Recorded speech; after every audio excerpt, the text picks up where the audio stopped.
Welcome to the Global Peace Film Festival Lives Online Conversation 2024 Festival Edition.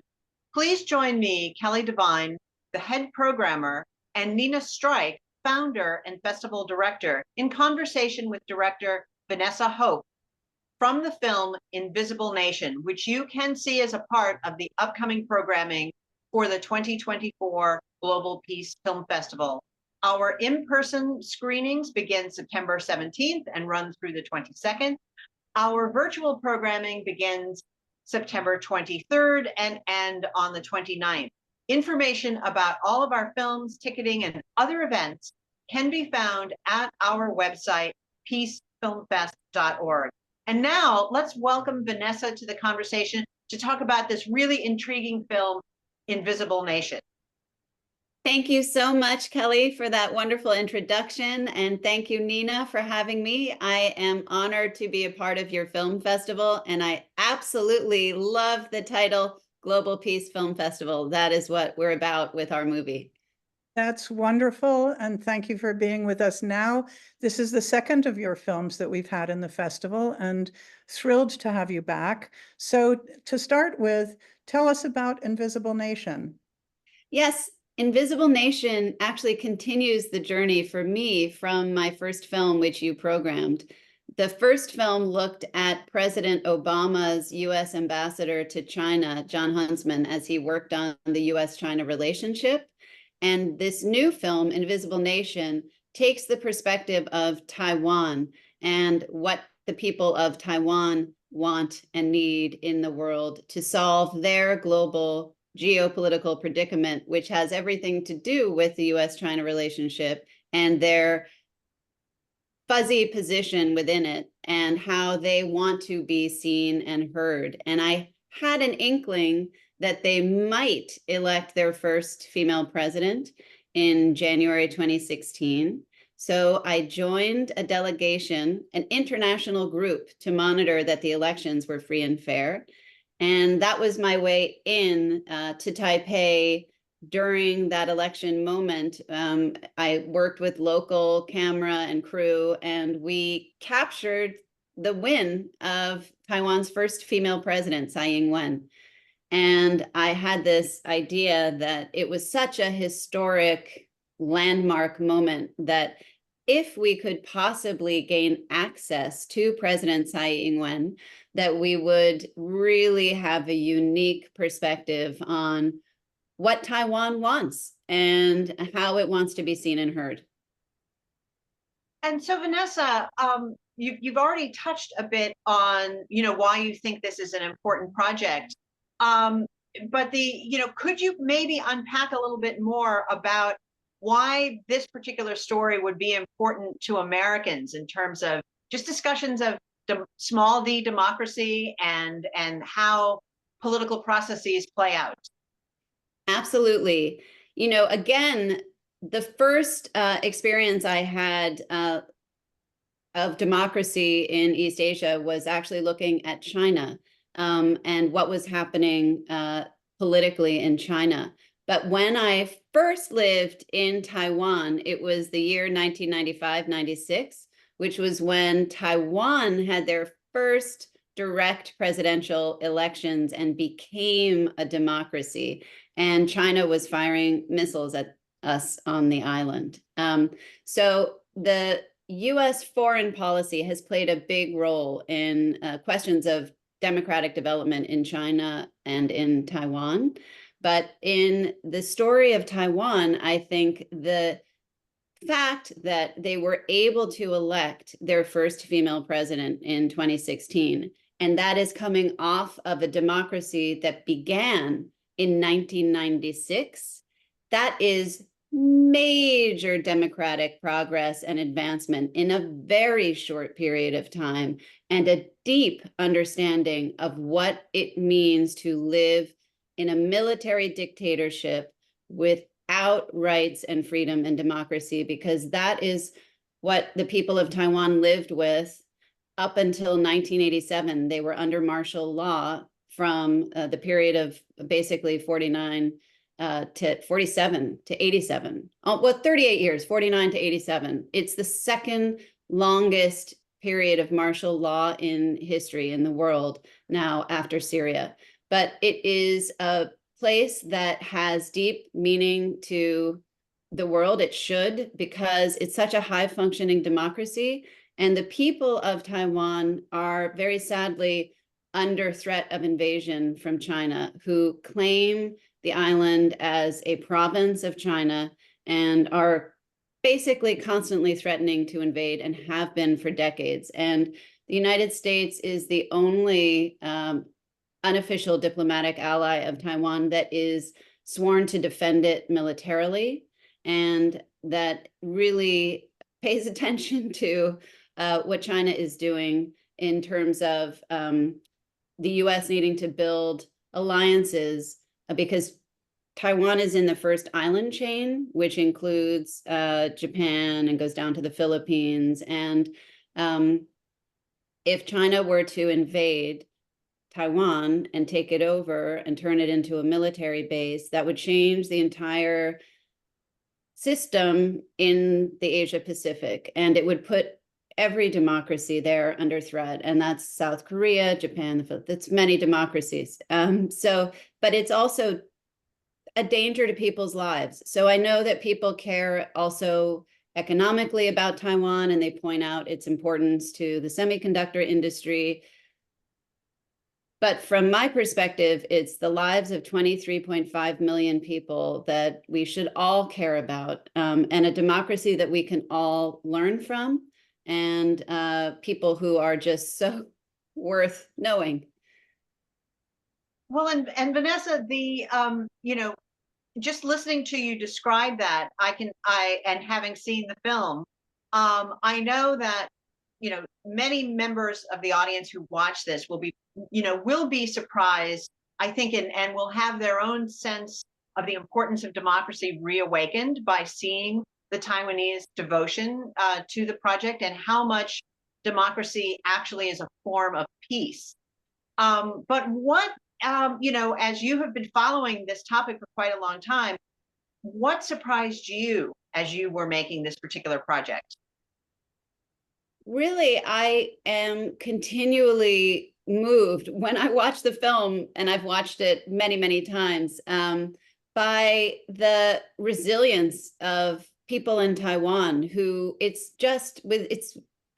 for example, President Tsai's right hand at one point in the film, Chen Chu, who was a mayor of Kaohsiung, was one of the original Kaohsiung 8 who was fighting. That's a major city in southern Taiwan, who was fighting for democracy and human rights in 1979, and who spent 6 years in prison, but thought she was in prison for life, and dedicated her life in her will to the people of Taiwan. So she came out of prison and became the mayor of Kaohsiung, and was the longest serving, most popular ever. So that kind of arc, and then to be a supporter of President Tsai Ing-wen's, and to really become her chief of staff to help her navigate the challenges with China, was just, it's sort of tremendous to see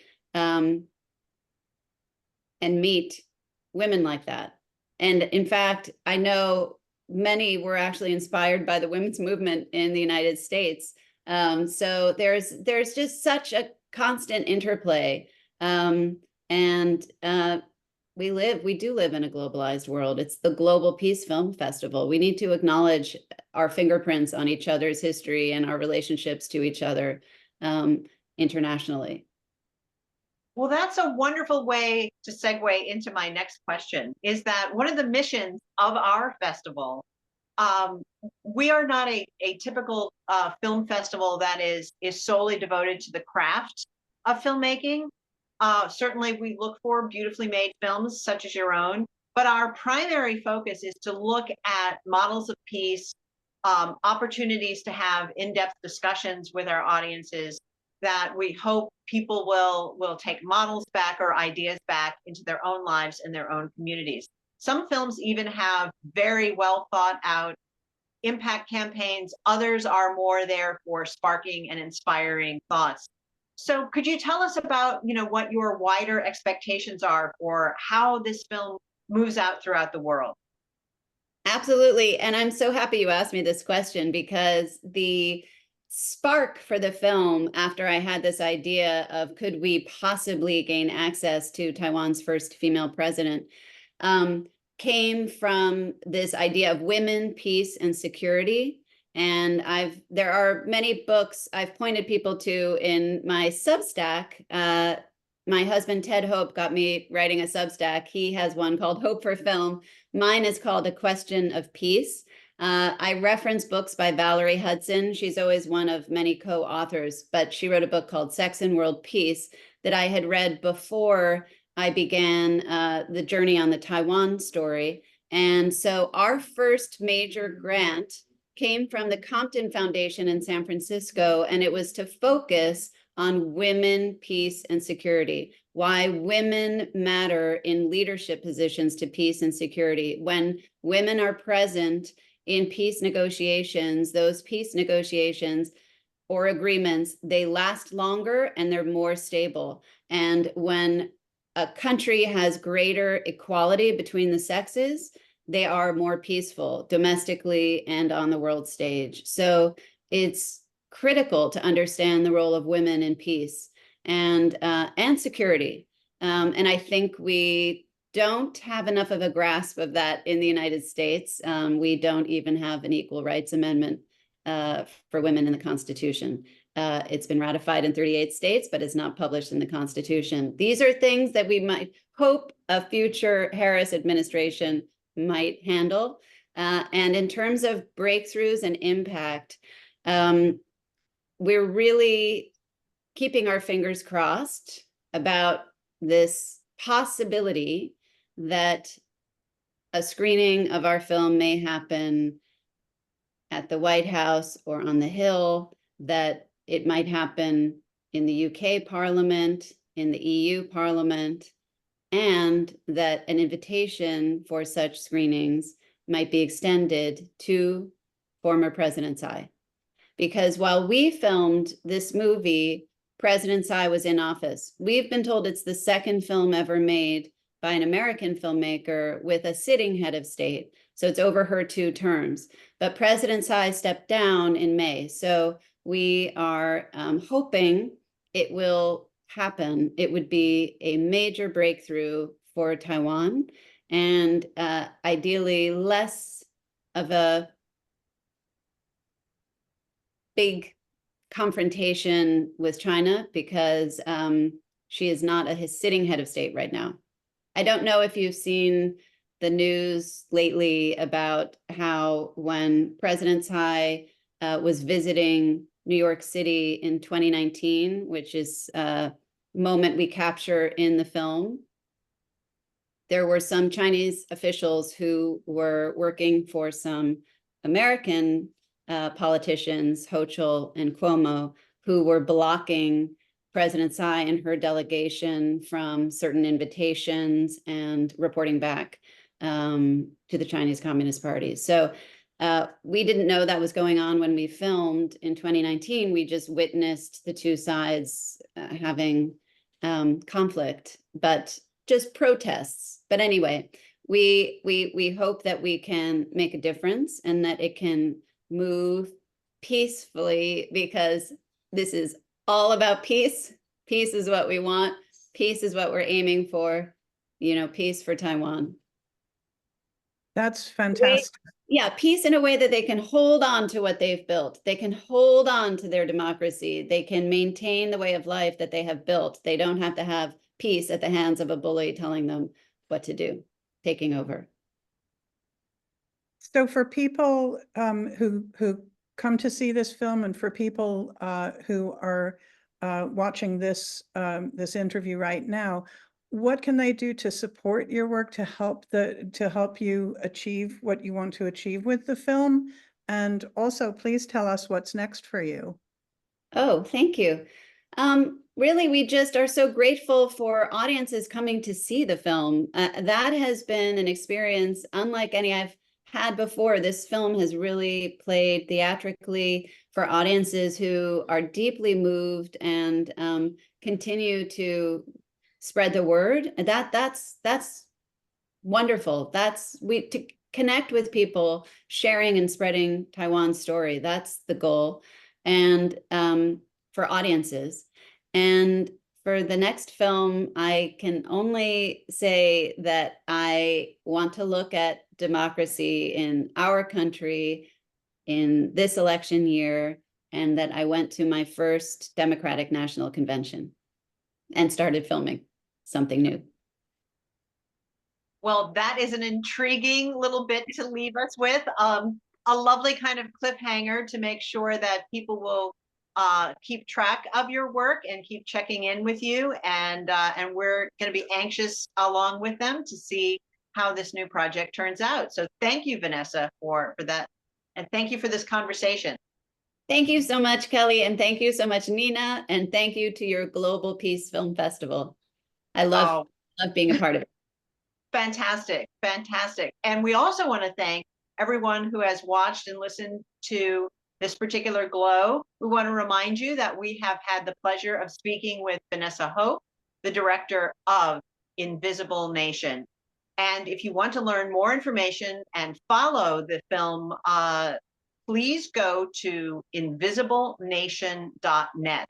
And also, if you are in the Central Florida area, upcoming around September 17th through the 22nd for our in-person programming, you will have a chance to see Invisible Nation and participate in a wonderful Q&A. We also have virtual programming that begins the 23rd through the 29th, a whole host of international shorts for your viewing pleasure. All of the information about our upcoming programming can be found at peacefilmfest.org. Thank you for listening, and we will see you at the next Glow.